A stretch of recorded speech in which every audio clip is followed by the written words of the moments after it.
So yun, what's up mga idol. So for today's video ngayon, so ipapakita ko sa inyo yung ginawa namin na kulungan ng baboy. Yan. So dito namin nilipat sa malapit din sa kulungan ng manok. Yan. So ito na yung ginawa namin ng kulungan ng baboy kasi lilipat dito namin. Yan, yung mga baboy doon sa kabila. Yan. So ang aming bubong ay yung dahon ng niyog. Yan. Ating katulong si Busader at tagapala. Ang ating bagong trabador. May taga-finish tayo. Ayan. So yan mga idol. So gagawin niyang 3 hati. Ayan.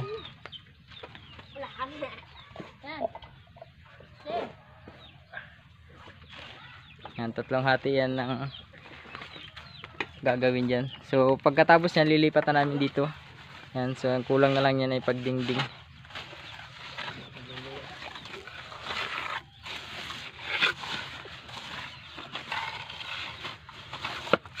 Naguho pa. May apektibay dito. Pag mainit na, mainit na. Pag matigas na. Yan. Seryoso ang bata.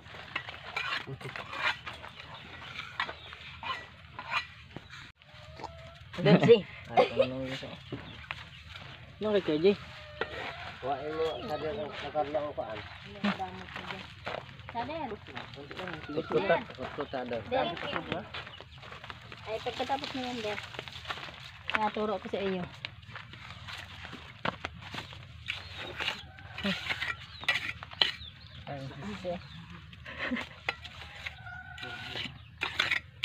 Sabi ka yan. So kung sino gusto magpatrabaho, ayan o.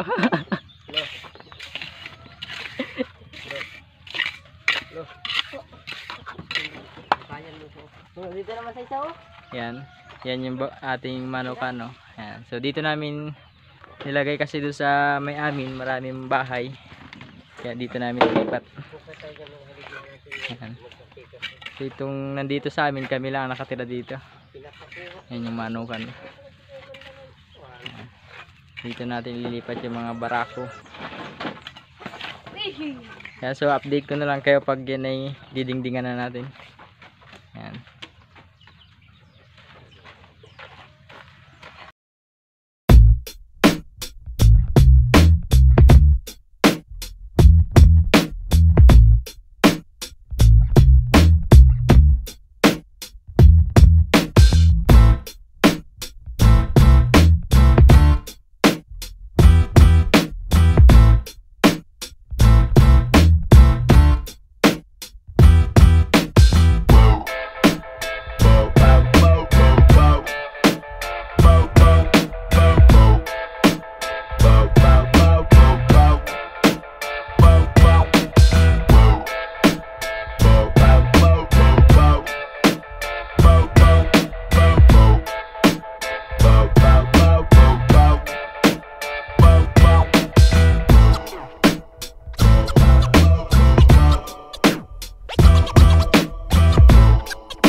So yan mga idol, so nagmimirinda muna kami ngayon. Yan, so alas 3 naman na. So yan mga idol, so sinari-sarili na lang namin trabaho kasi para matutunan din namin yung pagsiminto na yan. Yan, so hindi na namin pinagawa sa iba. Kami magkakapatid na lang. Kami na naghakot ng bato. Yan, so katulong natin sila Kuya Bin, Kuya Joy, yan sila ate. Yan, katulong natin dyan. Yan.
So yan mga idol, so hanggang dito na lang yung ating video. Yan, so update ko na lang kayo sa susunod. Yan, so maraming salamat sa inyong panonood.